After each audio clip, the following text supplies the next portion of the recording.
একটা অসাধারণ dance session যেটা মাঝখানে ছেড়ে আমাদের প্রায় উঠে আসতে হয়েছে বিমানটার কল্যাণে। We are not actually full, we are overloaded right now.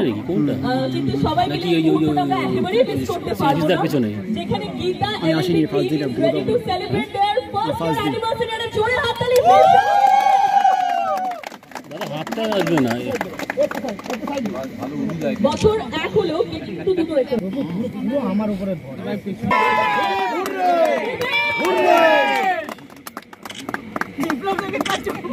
দুদিকে ঘোরাস, প্যান করিস।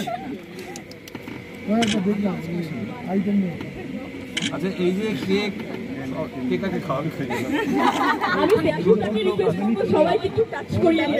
স্ন্যাচিসটা একটু মুখে দিয়ে দাও। হ্যাঁ, একদম গীতাই সামনে কেন আমার ডায়েট হচ্ছে না, আমি খাই না কেক।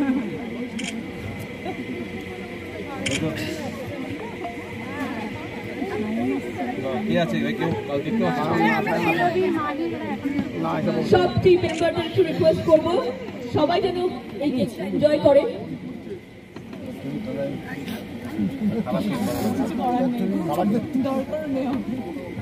টিম গীতা এলএলবি প্রথম বছর সেলিব্রেট করছি আমরা, সেই গীতা এলএলবি যা গত এক বছর ধরে বহুবার টিআরপি টপার হয়েছে শুধুমাত্র আপনাদের ভালোবাসার। এদিকে তাকাও একটু দিদি, আবার ধরুন একটু দিদি, ধরুন ধরুন।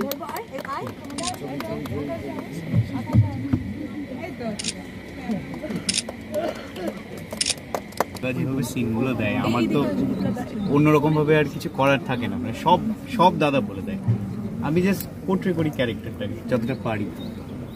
না, আমি তো কেমিস্ট্রি জিজ্ঞাসা করলাম, উত্তরটা পেলাম না। না, আগে শিখিয়ে দিই, ব্যক্তিগত কেমিস্ট্রি বলছেন নাকি রিলস না রিয়েল লাইফ কেমিস্ট্রি কথা জিজ্ঞেস করছেন, সেটা জিজ্ঞেস করো। রিলস, রিয়েল লাইফ না ব্যক্তিগত? রিয়েল লাইফের কেমিস্ট্রি অফ ক্যামেরা কতটা তোমাদের মধ্যে আমরা খুব ভালো অফ ক্যামেরা। অন ক্যামেরা যেমন সিন অন ক্যামেরা গীতা খেয়ে নেয়। গীতা এত সিরিয়াসলি, আমি দুজনের নাম বলছি না, এত সিরিয়াসলি এইভাবে ইনভলভ এই শোতে আর কেউ নেই। গীতা এই ব্যাপারে গীতাকে আমি নাম্বার 1 রাখবো, ওর 50% দাঁড়িয়ে আছে। অফ ক্যামেরা খুব ভালো বন্ধু, মাঝে মধ্যে আমাকে আমার অফিস থেকে স্যার দেখুন রিলস করেছে, খুব মিষ্টি রিলস করে, খুব ভালো, দুজনে খুব স্মার্ট, কোনো খুব ভালো বন্ধু। কিন্তু ফ্লোরে গীতা অত্যন্ত সিরিয়াস এই বিষয়ে। আমার যে কটা সেরা ছাত্র বা ছাত্রী আছে, হাফ মানে তো নাড়াবাদা ছাত্রছাত্রী না, তাদের মধ্যে শীষ বানাবে। যদি 5 জনের নাম বলি, ও 5 নম্বরে চলে এসছে। একটা বছরের এই সাকসেসের সাথে আর স্যারের এই কথা আমার মেমোরেবল দিন আজকে। আমি প্রথম 100 এপিসোড যখন প্রিভিউ করি, ফার্স্ট 100 এপিসোড প্রিভিউ করি আমি কম্পালসারি, যাতে কোয়ালিটি না পড়ে যায়। প্রিভিউ করি, প্রত্যেক ফ্রেম প্রিভিউ করি আমি। মানে আমি দেখতাম ও ঠিক যা ভাবছি তাই করে যাচ্ছে, এবং এখন তার রিফ্লেকশন দেখতে পাচ্ছি। এটা হিন্দিতে হচ্ছে, এটা সাউথে 2-3টে চ্যানেলে হচ্ছে। সো এটাই সাফল্য ওর। এবং ওর রেফারেন্স দেওয়া হচ্ছে, কিন্তু ওর রেফারেন্স দেওয়া হচ্ছে যখন ধরা যাক কোনো কঠিন শট এসছে, একবার ওকে দেখা কি করছে। কারণ আমি অডিও দিই, হিন্দিতে আমি অডিও দিতে পারছি না, তো তখন কাকে অডিও দেবো, গীতাকে দেওয়া যায়। গীতা কি করেছিল এইটাও রেফারেন্স করছে, কিন্তু সবাই মানে ইনিশিয়ালে রেফারেন্সটা আমরা নেই। মানে আমি প্রত্যেকে বলেছিলাম পুরো শোটাকে দেখতে বলেছিলাম, সবাই মিলে প্রত্যেকে, সাত্বিক, স্বস্তিক, গীতা, সংঘমিত্রা, সুপ্রিয়দা, অসীমদা, এই প্রত্যেকে এত সিরিয়াসলি কাজটা করেছে। তারপরে মেঘনা, ভাস্বর একটা অসাধারণ চরিত্র করেছে। মেঘনা, ভাস্বর, জয়শ্রী, মানে প্রত্যেকে সিরিয়াসলি কাজটা নিয়েছিল। এবং যদি কন্টেন্টটা একদম ডিফারেন্ট, তাহলে ওরা ওরকম আনন্দ করে কাজটা করে চলেছিল। জানি না 1 বছর পরে সেই একঘেয়েমিতে ভুগবে কিনা, যেটা সর্বনাশী জিনিস আমাদের মনুষ্য জীবনে, একঘেয়েমি। এক ধাপ না, আমার অ্যাকচুয়ালি আমার লাইফে কোনো ওরকম মোটো নেই যে আমাকে এটা করতে হবে ওটা করতে হবে, এরকম আমার কিছু নেই। তো সেটা যদি আমার বিচার করা থাকতো তাহলে আমি কাউন্ট করতে পারতাম যে আমি আরেকটা স্টেপ উঠেছি। তো আমার সেই ওপরের কাউন্টটা নেই, সুতরাং আমার কাছে এটাই এখন সব। উনার কি বলবো, এটা তো আমার প্রথম প্রজেক্ট, তো দাদা আমাকে এই অপরচুনিটিটা দিয়েছে, এটার জন্য আমি অনেকটা আর কি থ্যাংক ইউ। থ্যাংক ইউ দাদা ফর এভরিথিং। একটা নির্দিষ্ট সময় পরে, বেশ বহু বছর আগে, এটা প্রায় 10 বছর 12 বছর আগে থেকে আমাদের একটা ইয়েই ছিল নতুন নতুন আর্টিস্ট আনা, শুধুমাত্র হিরো হিরোইন নয়, মানে চরিত্র অভিনেতা। আমরা বারবার চেষ্টা করেছি যাতে ইন্ডাস্ট্রি আরও সমৃদ্ধ হয়, আরও নতুন মুখ লোকে দেখতে পায়, আরও বেশি স্কোপ তৈরি হয়, অনেক সুযোগ তৈরি হয়। তো ওদের উপর মানে একটা সিক্স সেন্স কাজ করে, কোথাও একটা মনে হয়েছে হিয়া পারবে, বা মনে হয়েছে, আমি বাকিদের নাম বলা উচিত কিনা আমি জানি না, প্রচুর এরকম প্রচুর, মানে সংখ্যাটা বোধহয় একটা বড়, মানে নতুন আর্টিস্ট মানে প্রায় বেশিরভাগ 80% বোধহয় আমাদের কোম্পানির মাধ্যমেই লঞ্চ হয়েছেন, এবং দেখেই মনে হয়েছে এটা পারবেন, এর সঙ্গে যাচ্ছে ঠিকঠাক চরিত্রটা, এবং এরা করেছে। বেশিরভাগ প্রায় 99% ছেলেমেয়েই কাজ করেছে এবং দুরন্ত পারফরমেন্স দিয়েছে, প্রচুর নাম করেছে। আশা করি তারা আরও উঠবেন। কিছু হয়তো মানুষজন তারা হয়তো সেভাবে অনেকটা সময় ধরে টিকে থাকতে পারেননি, হয়তো কোনো চরিত্র নির্বাচনে ভুল হয়েছে। তো কিন্তু আমার মনে হয় বেশিরভাগই কিন্তু সফল, এবং এটাই ব্লুজের একটা, মানে কী বলবো, একটা স্টাইল, একটা ইন্ডাস্ট্রির প্রতি একটা দায়বদ্ধতা।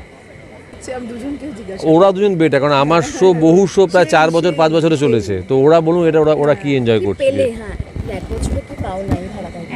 এক বছরে না, প্রত্যেকটা দিনই পাই, প্রত্যেকটা দিনই আমার পাওয়া গীতার থেকে। তো আমি অনেক জায়গায় গেলে আমাকে জিজ্ঞাসা করা হয় যে এর পরের আপনার প্রজেক্ট কী, বা পরে আপনি কী করছেন। তো আমি একদমই সেটাতে কনসার্ন নয়। এখন এটা করছি, এটা যতদিন চলবে ততদিন, প্রত্যেকটা দিন আমার কাছে চ্যালেঞ্জ, প্রত্যেকটা দিনের অডিও ফলো করা আমার কাছে চ্যালেঞ্জ। সেটা করে যতদিন যায় ততদিন করব।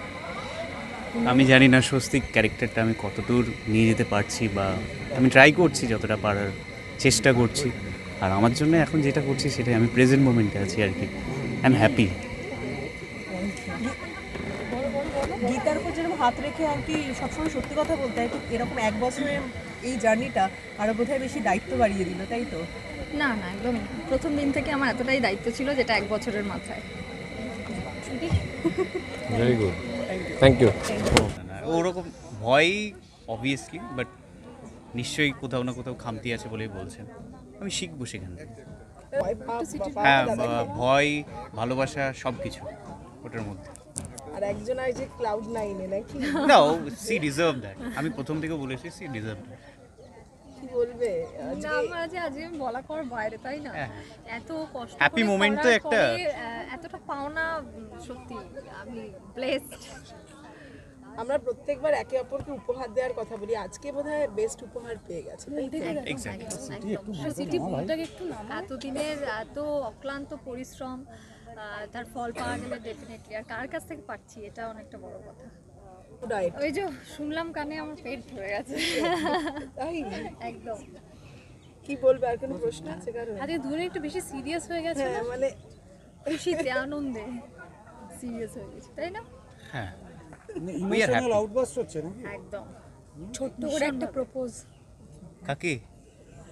এখনো গান গাও, এখন অনেক হয়ে গেছে, বিবাহিত এখন সব পচে গেছে। বিবাহিত জীবন তো বিয়ে হলে প্রেম কমে যায় নাকি? না, এরকম কথা আমার গীতার ছিল অত সময় নেই, ও লোক পেটাতে বেড়ায়, বেরিয়ে যায় পেটাতে, কাকে কোথায় পেটাতে হবে বেরিয়ে পড়ছে। ও প্রপোজটা একটু মাথা ঠান্ডা করতে হবে, ওকে ছোট্ট করে একটা প্রপোজ হয়ে যায়, ছোট্ট করে 2 লাইনে।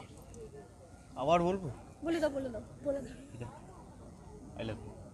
থ্যাংক ইউ স্বস্তিক বাবু। Thank you.